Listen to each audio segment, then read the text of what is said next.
Yo, what's going on, everyone? Welcome back to the channel. Today on What I Learned from the Pros, we're going to talk about phasing, specifically your basses and how to tell if they're phasing and how to fix the issue if they are phasing. Now, if you're working in a Serum patch, I can show you exactly how to pull down the width and then add it back in. But for the most part, I work in audio. So I'm going to show you audio, assuming you don't have a Serum patch, and maybe this is just maybe a sample you got from someone, so you can't go back in and tune it. First off, I want to let you guys know that in this video, you're going to learn exactly how to tell if a bass is phasing from either a spectrometer point of view or your ears. VST will be in the description below for you. As always, it's span, it's free, it's amazing. Second of all, I'm going to show you a couple ways in which you can fix phasing. There's so many ways you can do it. This one I specifically learned from Kompany, so that's why we're going to go with what I learned from the pros today, is because I watched one of Kompany's videos addressing this way back when. I think it's very useful to understand. So I'm going to stop ranting. We're going to get into this and enjoy the video.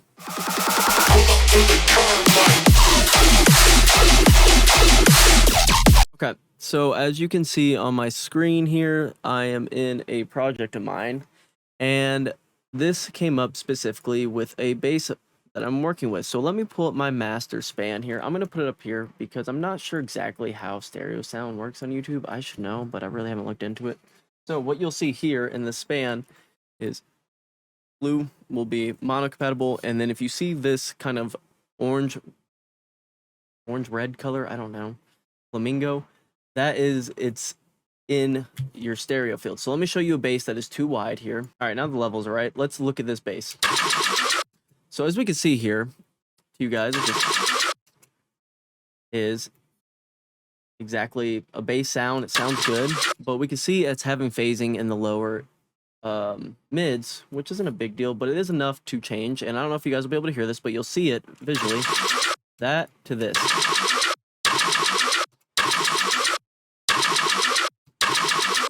Which sounds very thin compared to its stereo counterpart.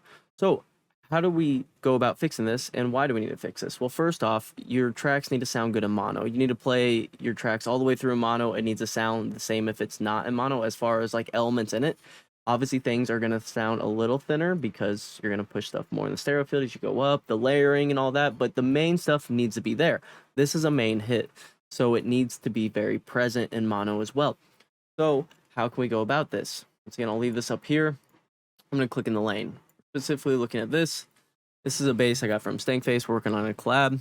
It's just EQ'd to taste, but I want to show you method number one, which is we're going to make it specifically mono, and then we're going to add in the stereo field. So how do we do that? Well, we can add a utility if you're in Ableton.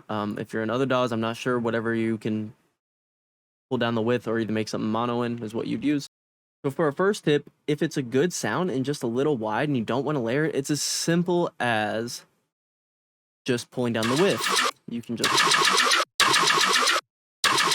pull it to taste where you think it sounds good.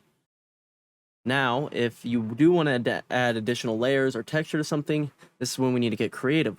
What we can do is make it completely mono. And now I can add effect chains in of what I want. So this is going to be our dry channel here. Turn this on. This is just a chorus thing. So this is going to be the dry signal. Whoops. Yep, so still. And then this will be the wet signal. We're going to mix this in. That's really cool. To be clear, what I'm doing with chorus is I'm adding space. I'm adding voicing. I'm adding detuning. I'm adding some type of something that's going to make it more stereoized. You can do this with like a delay, very short, like 1 to 3 milliseconds. It's all like a Haas delay, which can add a lot of space, which let me show you here. Throw that in here real quick. Get rid of chorus in this lane. And now what we can do is we can set this to very, very short. We're gonna do something like that, right? So now we can turn this at 100. And you see it adds a nice width. So now with all of these, maybe we can add this a little more to the right, maybe this one a little to the left. That looks really good. Honestly, I haven't really practiced that, but that's a very mono compatible. We can even add a little more width to that. That looks very good. And now if we go to master, it sounds very similar to where before, whenever we did this, and then we added the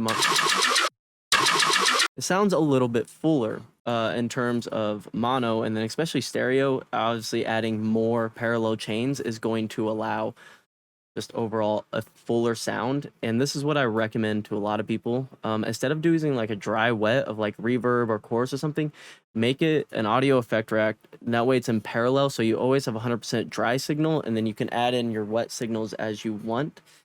And that way your dry signal, if it is a mono signal, is not getting fully affected. So that is technique 1, which is just using utility and adding to it.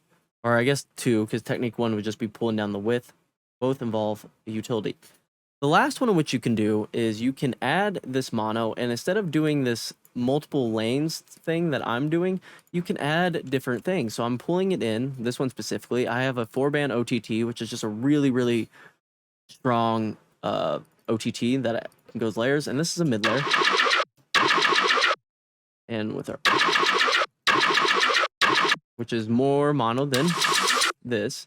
And then I even have another one that's just really just mono, and it's turned down, I believe. So you can add more layers if you want like a fuller sound, more texturizing, and you can like transpose it up, one or down, use a frequency shifter, and then add your spacing. But for this simple sound, all I needed was a couple more layers. And I really like how this turned out. So I even might mix this in a little bit quieter, because it sounds very nice, in my opinion. And I like the added texture. So, recap real quick. Span can show you what is phasing.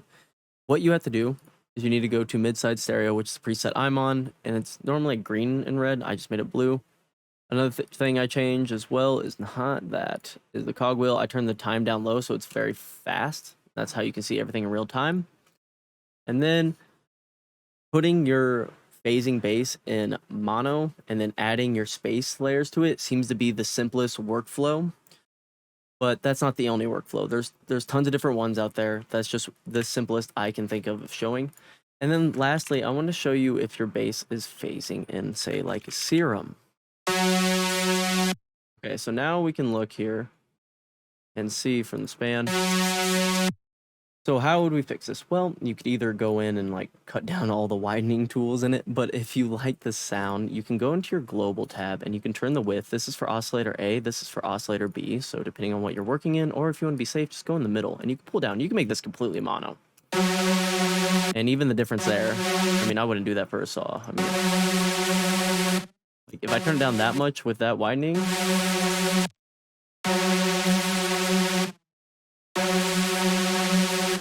it still sounds close. So either A, go back into your patch and fix the detune, how far it's detuned, your space plugins, which could be chorus, the hyperdimension, flanger, phaser, delay, reverb, depending on your filter, a lot of things, most things. Just tweak that stuff, or you can go in your global and pull your stuff down. Generally, when I sound design, I pull down my width to about 50%, and then I add, because I like to add voicing plugins, so I already know I'm going to add in the stereo. It's all about your workflow. So that is it for this video. I know it ran a little bit longer. I hope this was like precise and straight to the point for you for Serum or with audio, and that workflow helps you out. If you do have any questions about the stuff, comment down below. I'm more than happy to help you guys out. And I hope you guys have a great rest of your weekend, because this will go up on Sunday. So peace.